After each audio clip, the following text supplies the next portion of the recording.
Bonjour à tous, c'est Mélo sans Mélie et je pense que vous l'aurez compris, aujourd'hui je vais vous parler de celui-ci, L'âme vive de Ariel Holz. Est-ce que vous vous souvenez, Ariel Holz c'est celui qui a écrit cette saga absolument géniale qui fut un énorme coup de cœur pour Mélie comme pour moi. Donc il s'agit des Sœurs Carmine et il a écrit un nouveau roman paru en 2019, donc L'âme vive. Il a également écrit Fingus Mallister mais je ne l'ai pas encore lu, on verra plus tard. Il est un peu plus enfant que celui-ci. Avant tout, merci aux éditions Mnemos pour ce roman. Ariel Holz est un auteur que j'adore. J'adore sa plume pleine d'humour noir, j'adore ses univers très originaux qui mélangent différents styles. Et donc j'avais vraiment très envie de lire son nouveau roman. Il s'agit d'un tome 1 d'une duologie, je crois, où on va suivre plusieurs personnages dans un univers assez tourmenté.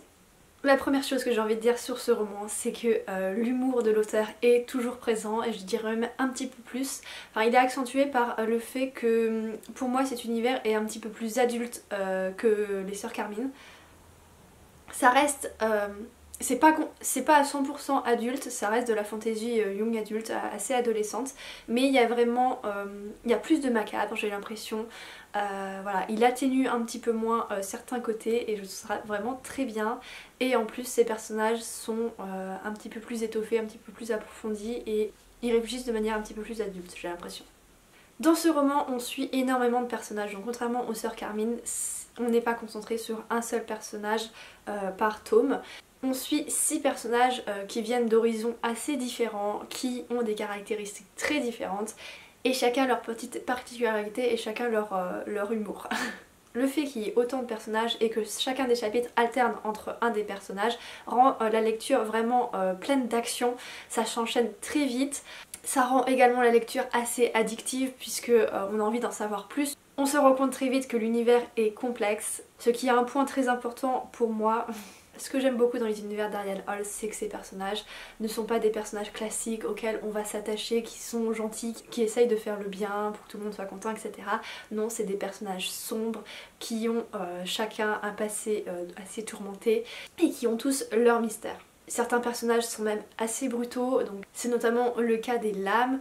Alors les lames dans cet univers c'est des personnages très particuliers, ils sont entraînés pour se battre concrètement, c'est juste des chiens de garde on va dire.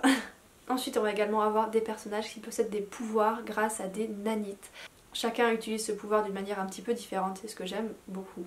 Par exemple il y en a une qui va pouvoir contrôler l'électricité grâce aux nanites, une autre le feu, un autre qui va pouvoir interférer avec la lumière pour se rendre invisible. Voilà pour les raisons qui m'ont le plus marqué.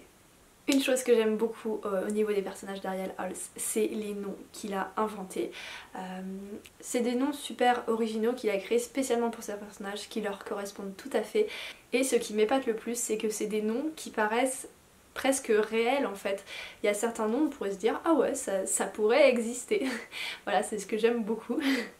Toujours au niveau des personnages, il y en a une en particulier que j'ai beaucoup aimée parce que au cours de l'action, elle est capable de s'analyser elle-même et de faire des réflexions assez intelligentes et approfondies, j'ai trouvé, donc j'ai vraiment beaucoup aimé cet aspect-là. Je vois rarement dans le young adulte des personnages avec une certaine maturité, avec une certaine capacité d'analyse d'eux-mêmes, etc. J'ai trouvé ce point assez intéressant.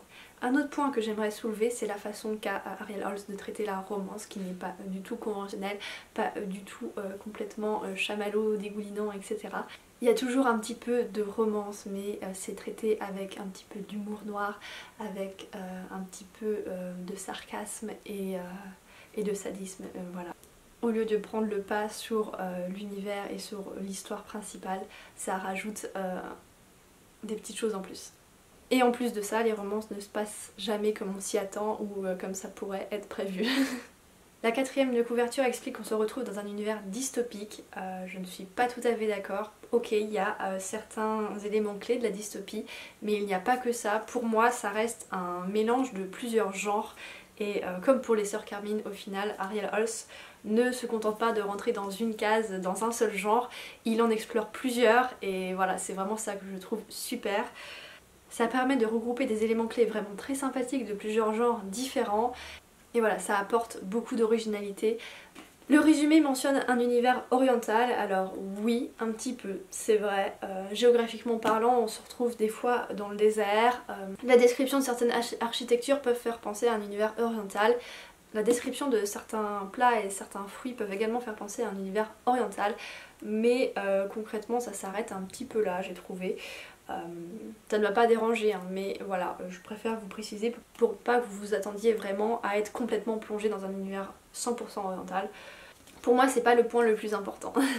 Ce que j'ai le plus aimé dans ce roman, c'est la thématique de maître et esclave, de lutte pour la liberté et de choix que doivent faire les personnages. La fin de ce roman est absolument waouh, j'ai très hâte que je sorte le deuxième tome parce que je veux savoir ce qui se passe, hein. La fin est vraiment pleine de suspense pour la suite. En plus de ça, l'auteur n'a pas hésité à maltraiter ses personnages, ce qui fait que cette fin est vraiment atroce. Pour résumer, un roman bourré d'humour noir, de personnages sombres et intéressants, un univers complexe entre lutte pour la liberté, entre des maîtres et des esclaves, avec des personnages au pouvoir intéressant. Si vous avez aimé Les Sœurs Carmine, je vous conseille vivement de lire celui-ci, vous ne serez pas déçus. Personnellement, pour l'instant, c'est pas le même coup de cœur que Les Sœurs Carmine, hein, évidemment. Quand j'ai un coup de cœur pour un auteur et que c'est les premiers romans que j'ai lus de lui, je peux pas avoir de coup de cœur supérieur avec ses romans suivants. Le premier coup de cœur reste toujours assez énorme par rapport aux autres. Voilà, mais c'est vraiment un très bon roman et franchement, vivement que la suite sorte. Parce que cette fin qui laisse plein de questions, qui laisse apparaître certaines choses et qui mettent ces personnages dans des situations assez tendues, franchement c'est difficile d'attendre. Voilà, j'ai fini, j'espère que ça vous aura plu. Je vais passer le roman à Amélie et puis elle vous fera un petit retour pour voir si elle a le même avis que moi ou pas. Pour tout vous dire, j'ai un peu peur qu'elle aime un petit peu moins que Les Sœurs Carmine parce qu'il y a un peu plus de macabre, il y a un peu plus de gore et je sais que c'est pas trop le genre de choses qu'elle aime lire, mais bon, on verra bien. Dites-moi en commentaire si vous avez envie de lire ce roman et si vous attendez avec hâte sa sortie et si vous l'avez lu, dites-moi ce que vous en avez pensé. Est-ce que vous êtes d'accord avec ce que j'en ai dit ou pas? En attendant, je vous souhaite de très bonnes lectures jusqu'à la prochaine vidéo.